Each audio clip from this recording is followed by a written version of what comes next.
네, 안녕하십니까. 한국인터넷진흥원에서 디지털 서명 인증팀 팀장을 맡고 있는 박윤식이라고 합니다. 다시 한번 인사드리겠습니다. 저희 오늘 이제 발표할 내용은 그 디지털 인증 확산센터, 저희가 구축하고 있는 센터에 대한 소개를 드리려고 합니다. 이제 그 소 제목으로 나와 있지만 저희는 이제 민간 분야 통합 전자서명 인증 모듈을 제공하는 사업을 하고 있고요. 저희가 이제 올해 구축을 하고 있는 상황이고요. 이제 내년부터는 시범 사업하고 그다음에 실제로 서비스 제공을 하는 그런 단계로 넘어가게 됩니다. 세부적인 내용은 뒤에서 말씀드리겠습니다. 오늘 소개드릴 내용은 일단 전자서명에 대해서 먼저 소개를 드리고요. 물론 오늘 차세대 인증 연구에서 여러 가지 이제 보안, 인증 여러 가지 분야를 얘기하고 있는데 그 중에 이제 오늘 연구의 주제가 확산이라고 했죠. 그래서 다양한 확산이 존재하겠지만 또 저희는 여러 가지 전자서명을 또 확산하는 역할을 하고 있다 보니까 저희 이제 두 번째 있는 디지털 인증 확산센터에 대한 소개를 하는데 적절한 기회이지 않나라고 생각이 됩니다. 그래서 먼저 전자서명에 대한 소개를 드리고 그 다음에 디지털 인증 확산센터에 대한 내용을 말씀드리도록 하겠습니다. 먼저 전자서명에 대한 소개입니다. 일단 저희가 이제 업무를 함에 있어서 저희는 이제 전자서명에 대한 다양한 업무를 진행하지만 그 중에서 저희는 이제 전자서명법을 근거해서 업무를 하다 보니까 먼저 전자서명법에 나와 있는 정의 먼저 소개를 좀 드리고 시작하겠습니다. 일단 저희 전자서명법상에 나와 있는 전자서명에 대한 정의입니다. 그래서 전자서명이란 다음 각목의 사항을 나타내는 데 이용하기 위해서 전자문서에 첨부되거나 논리적으로 결합된 전자적 형태의 정보를 말하고 있습니다. 그래서 이제 그 각목에 있는 내용은 서명자의 신원 그리고 서명자가 해당 전자문서에 서명했다는 사실입니다. 그래서 이런 사항들을 나타내는 데 이용하기 위해서 전자적 첨부되거나 결합된 전자적 형태의 정보라고 이해해 주시면 될 것 같습니다. 그리고 이제 전자서명법 2조 또 정의 4호에서 전자서명 수단에 대한 언급을 하고 있습니다. 그래서 전자서명 수단이란 저희가 전자서명을 하는데 이용하기 위해서 이용하는 전자적 수단을 말하고 있고요. 보통 저희가 이제 여러 가지 형태의 인증서들이 전자서명 수단에 해당됩니다. 이제 그러면 인증서란 무엇인가 하면요. 전자서명 생성 정보, 그러니까 전자서명을 생성하기 위한 정보가 가입자에게 유일하게 속한다는 사실을 확인하고 이를 증명하는 데 이용하는 전자적 정보를 말합니다. 그래서 여기 있는 이제 정의들을 보고 이제 간략하게 말씀을 드리면 저희가 이제 물론 어떤 사인 간에 어떤 뭔가에 계약을 하거나 그럴 때 알아서 뭔가에 정해진 방식으로 하면 됩니다. 근데 이제 이게 만약에 국가기관에 제출하는 문서라면 그걸 받는 기관에서 요구하는 문서의 형식에 따라서 해야 되겠죠. 근데 이제 저희 전자서명은 이제 말씀드린 대로 오프라인 상에서는 이제 여러 가지 이미 법이나 규정에서 남아 있는 형태로 정해진 대로 저희가 해당 행위, 계약하는 행위라든가 인증하는 행위 등을 하면 되는데 저희 이제 온라인 상에서는 어떻게 해야 되느냐에 대한 부분이 예전에 전자서명법 이전에는 딱히 존재하지 않았습니다. 그래서 예전에 아시다시피 아이디 패스워드만으로도 인증이 충분히 가능하다던가 이메일로 인증한다 그런 상황들이 있었는데 이제 저희가 디지털 사회가 되면서 명확하게 이 사람이 누군지를 식별해야 될 필요성이 있습니다. 물론 이제 식별에 대한 여러 가지 그 방법이 존재하지만 저희는 이제 법적으로 이게 그냥 알아서 하는 거면 상관이 없지만 저희가 법적으로 보장을 받는 상태의 뭔가의 서명 행위 또는 본인을 확인하는 행위가 필요할 때 그때는 이제 저희 전자서명법에 의한 전자서명 행위를 하게 됩니다. 그래서 그 전자서명 행위를 함에 있어서 이제 이런 그 정의를 바탕으로 저희가 이제 전자서명법을 이해해 주시면 될 것 같아서 저희가 첫 장으로 넣었습니다. 저희 전자서명법은 1999년에 최초 제정되어서 시행해 오고 있는 법률입니다. 근데 이제 그간 아시다시피 저희는 이제 공인인증 제도를 저희가 이제 다들 적응하고 계셨을 거고요. 다시 말해서 이제 저희 국내에 초반에는 이제 한 6개 정도의 공인인증 기관이 있다가 이제 5개의 인증 기관으로 쭉 이제 진행이 되어 오고 있었는데 당시에 이제 공인인증서는 그러니까 공인인증 제도는 저희 이제 초기에 온라인 상에서 어떤 특정인을 확인하고 그 사람의 어떤 신뢰된 신뢰 체계 하에서 어떤 그 온라인 거래를 하거나 아니면 어떤 행정기관에서 누군가를 확인하는데 아주 중요한 수단으로 사용이 되어 왔습니다. 그런데 이제 다만 저희가 이제 공인이라는 이름이 붙어 있다 보니까 국가에서 지정 또는 그 기술력이나 아니면 보안성을 확인하고 지정한 특정 공인인증 기관만이 해당 업무를 할 수 있게 되었습니다. 그러다 보니까 모든 법에서 공인 인증서를 사용해야 되도록 강제화하였고, 그러다 보니까 공인 전자서명의 법적 우위적인 지위는 있는데 그로 인해서 시장 독점적인 상황이 발생했습니다. 그래서 저희가 이제 물론 이제 수차례 이제 여러 해 동안 고민하고 대안을 이제 고민하다가 결국은 공인 제도의 폐지로 결정이 됐고요. 그래서 2020년에 전자서명법이 전부 개정되면서 공인이라는 이름이 사라진 형태로 공인 인증 제도가 이제 사라지게 되었습니다. 그래서 지금 현재는 당시에 이제 기사들이 좀 잘못 나온 부분이 있었는데, 사실은 공인 인증서가 없어진다라는 식으로 좀 제목을 너무 자극적으로 뽑다 보니까 앞으로는 이 인증서 못 쓰는 거 아니야라는 우려도 되게 많았었는데, 사실은 공인자가 빠진 공인 전자서명 제도에 공인 제도가 빠진다는 의미를 얘기하는 거였고요. 사실은 해당 인증서들은 지금 이제 공동 인증서라는 새로운 이름으로 여전히 동일한 서비스를 계속 해 오고 있는 상황입니다. 네. 그 당시에 이제 저희가 문제점을 좀 짚어보면 이제 물론 이게 1999년에 제정이 되었고 실제 서비스가 2000년경부터 시작이 되다 보니까 이제 당시의 상황을 좀 생각해 보시면 분명히 인증서를 활용함에 있어서 개인만이 가지고 있는 이제 공개키 구조니까요. 개인만의 키, 개인 키와 공개 키를 만드는 작업을 누군가는 해야 되는데, 당연히 이제 그 전자서명을 가지고 있는 개인이 해야 되는데, 개인의 PC에서 이런 업무를 수행하려면 당시에 특히 이제 또 이용기관과 교류는 분명히 웹브라우저를 이용하고 있었고, 그 다음에 전자서명키는 공인인증기관이나 아니면 해당 이용기관이 만들어주는 것도 아니었기 때문에 내가 직접 만들어야 되는데, 그런 설비를 갖추려면 당시의 컴퓨팅 환경, 물론 이제 여러 가지를 고려해서 합리적으로 결정한 거긴 하겠지만 액티브엑스 기반으로, 그러니까 마이크로소프트 익스플로러 기반으로 해서 액티브엑스에 의한 서비스가 진행됐습니다. 그러다 보니까 특정 운영체제, 그 다음에 특정 웹브라우저의 종속적인 서비스일 수밖에 없었고요.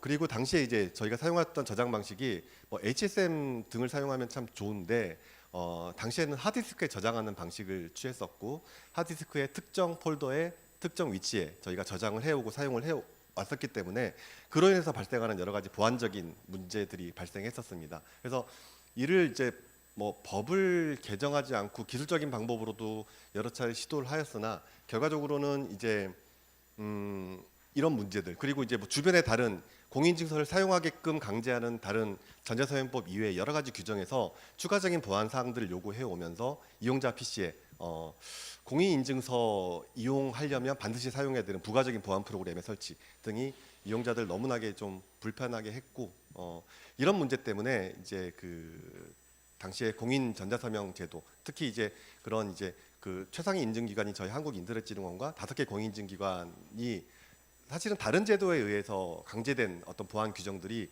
저희를 공격하는 그런 상황이 발생하다 보니까 그 결과로서는 전자서명법의 전부 개정이 되는 상황이 발생했습니다. 그래서 저희가 이제 잠깐 히스토리를 보면 1999년에 전자서명법 2월에 제정됐고 7월부터 시행이 됐습니다. 그리고 2015년에 이제 물론 저희가 이제 공인인증서 외에도 다른 인증수단들이 나오다 보니까 2015년에는 의무 사용을 폐지했고요. 그다음에 2018년에는 전부 개정안이 입법 예고가 되었으나 바로 이제 개정되지는 않았고, 2020년에 전부 개정되고 12월 달에 현재의 전자서명법이 시행되고 있는 상황이고요. 이제 그 안에 이제 다음 장표에 다시 설명을 드리겠지만, 이제 그 제도의 변화로 인해서 이제 발생하게 된 이제 전자서명 인증 사업자들에 대한 평가 인정 제도에 의해서 저희가 이제 인정을 제가 계속 해오고 있고, 현재는 21개의 인정 증명서가 발급되고 있는 상황입니다. 그래서 21개 사업자라고 명확하게 자르기는 애매하지만 하여튼 21개의 서로 다른 서비스가 현재는 나와 있는 상황이고요. 네. 그래서 현재는 21개의 전자서명 인증 사업자, 저희가 통칭 그렇게 부르고 있습니다.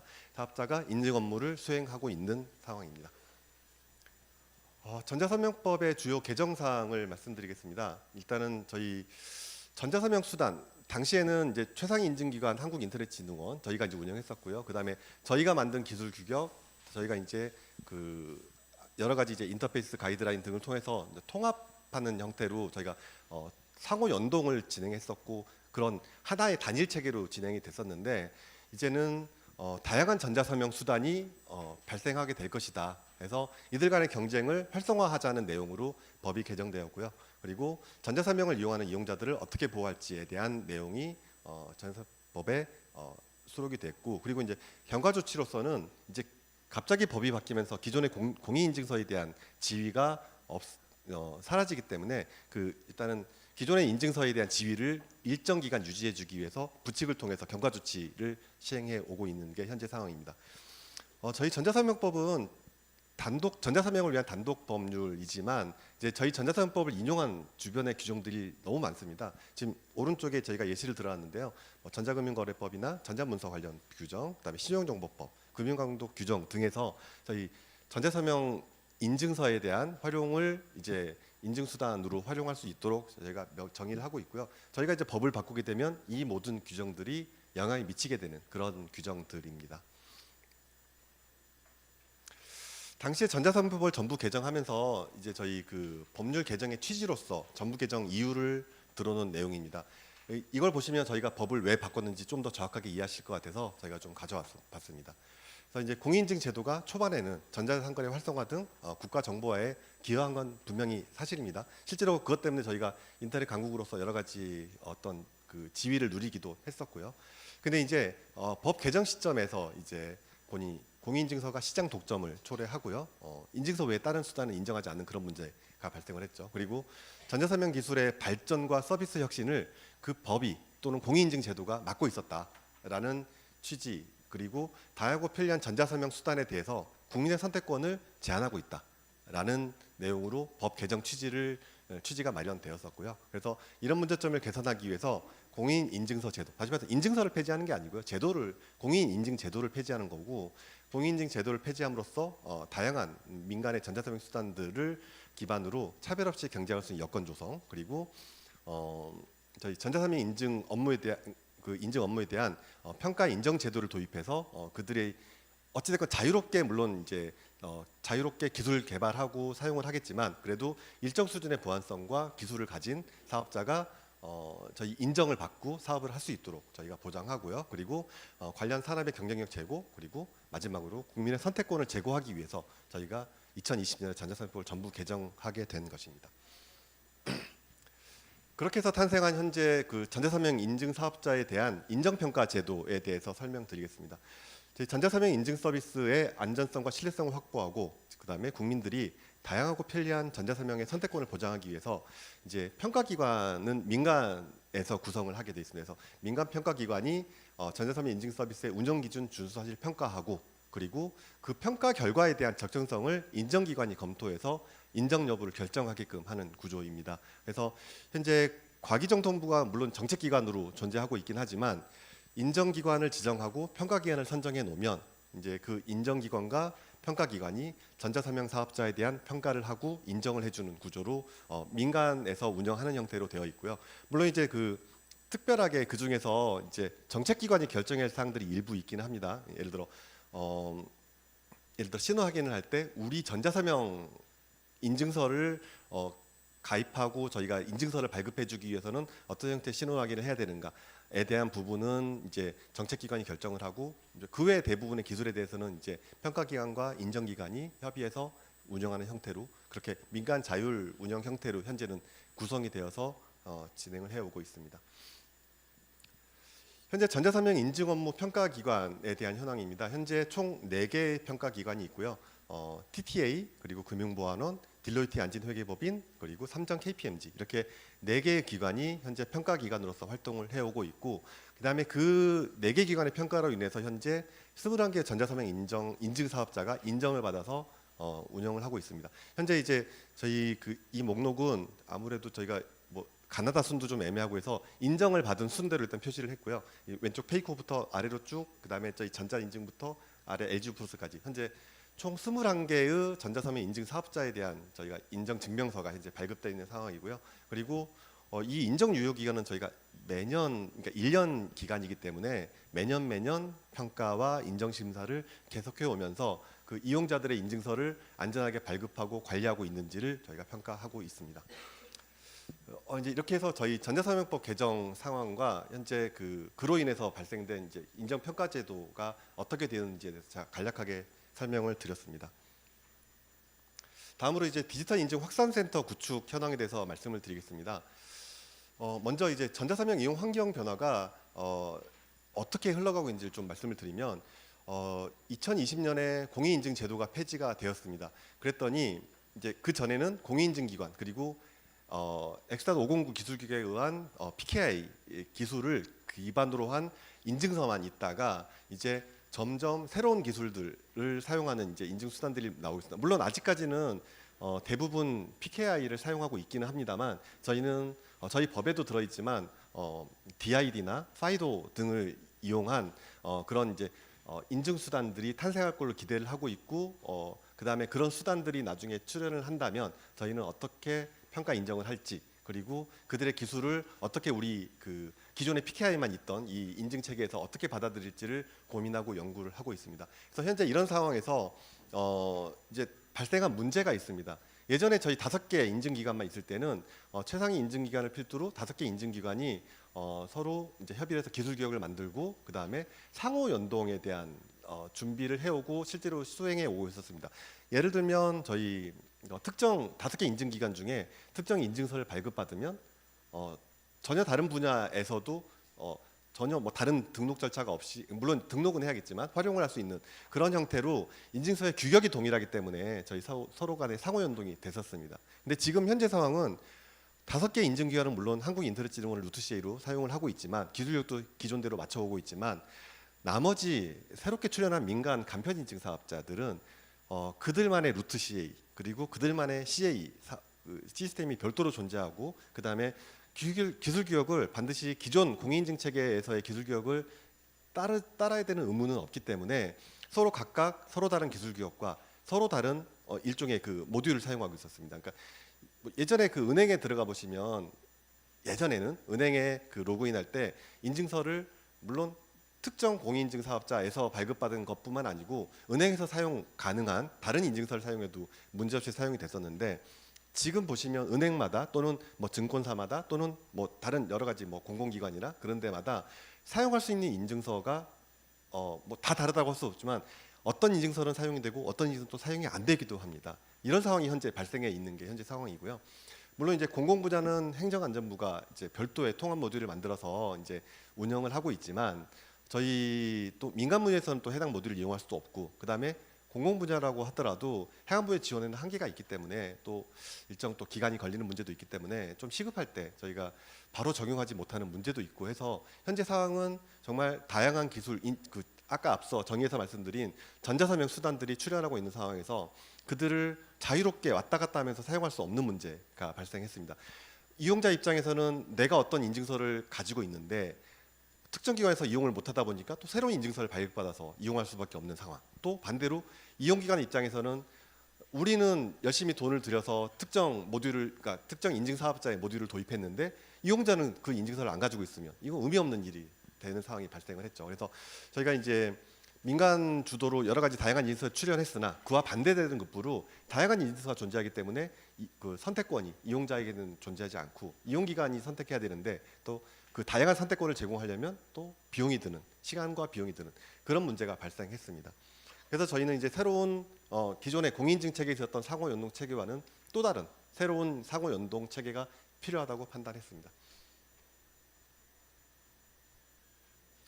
그래서 저희가 이제 다양한 전자서명 수단 간의 상호 연동 지원을 하려면 어떤 수단이 필요한지에 대해서 저희가 연구를 했고요. 저희가 이제 관련해서 정보화 전략 계획을 수립하는 사업을 추진했습니다. 그래서 여기서 저희가 고민했던 내용들은 다양한 전자서명 수단을 어떻게 하면 이용 활성화할 것인지 그리고 국민의 편의성 제공을 위해서 저희가 상호연동 지원 체계가 왜 필요한지 그리고 어떻게 구현하면 되는지 그리고 상호연동 지원에 따른 기술 효과를 분석하고 그리고 이걸 실제 이행하려면 사업 계획도 있어야 되고 그다음에 관련된 예산도 확보해야 되기 때문에 관련된 내용을 바탕으로 저희가 다양한 연구를 수행했고요.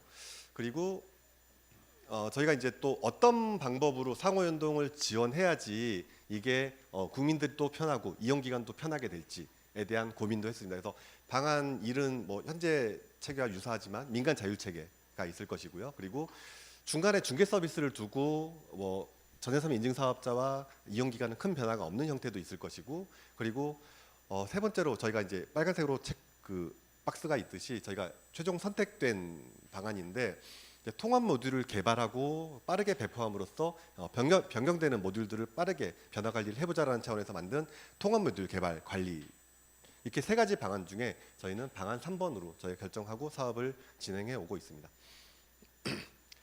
그래서 이제 이렇게 해서 저희가 이제 만들기로 한 이제 이런 모듈을 관리하고 배포하고 하는 센터가 디지털 인증 확산 센터라고 이름이 붙어 있고요. 그래서 이 센터의 이제 중요한 역할을 설명드리기 위해서 저희가 좀 이제 만든 장표인데요. 저희가 전자서명법이 개정되면서 민간 중심의 다양한 인증 서비스를 출연했다. 그런데 이들에 대해서 평가 인정 제도를 통해서 안전성과 신뢰성을 확보했고, 그 다음에 차별 없는 경쟁 환경, 그리고 국민의 전자서명 선택권을 강화하고자 하는 사업이고요. 결과적으로 법에 있는 취지를 그대로 준수하고자 하는 사업이고요. 그리고 이제 저희 확산태의 주요 업무를 정의해 보자면 통합 전자서명 모듈을 개발하고, 그 다음에 개발된 모듈의 보안성과 안전성을 검증하고, 그 다음에 이게 또 저희 대부분 또 웹상에서 운영이 될 거기 때문에 앱도 마찬가지고요. 그래서 웹 표준 적합성도 저희가 검토를 하고, 그리고 전자서명 인증 기술이 잘 구현됐는지 구현 적합성도 평가를 하고, 그리고 통합 전자서명 모듈의 성능과 부하를 시험하고,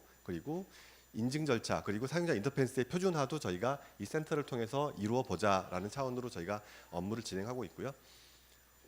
그리고 이제 주요 역할로는 저희가 이제 일단은 당연히 여러 21개나 되는 사업자들이 모여서 공통된 표준을 만들어야 되기 때문에 표준화하고 관련된 표준화를 바탕으로 개발을 하는 사업이 필요합니다. 그래서 표준화의 개발 영역에서는 표준화를 위해서 저희가 협의체를 구성했습니다. 그래서 이 협의체는 현재 저희 인터넷진흥원과 한국전자서명 포럼의 저희 이제 주요 그 회원사를 바탕으로 저희가 협의체를 구성해서 운영하고 있고요. 그다음에 이 협의체를 통해서 표준화된 인터페이스를 개발하고 배포용 라이브러리를 개발하는 그런 역할을 할 예정입니다. 그리고 이제 기능성 및 보안성 점검 측면에서는 저희가 이제 일단은 저희 뭔가의 모듈을 만들면 이게 저희 그 표준 가이드라인에 맞춰서 잘 만들어졌는지를 확인해야 되기 때문에 테스트랩을 저희 인터넷진흥원 내에서 운영할 예정이고요. 그리고 테스트랩에서는 기능, 성능, 보안성에 대한 테스트를 진행할 예정입니다.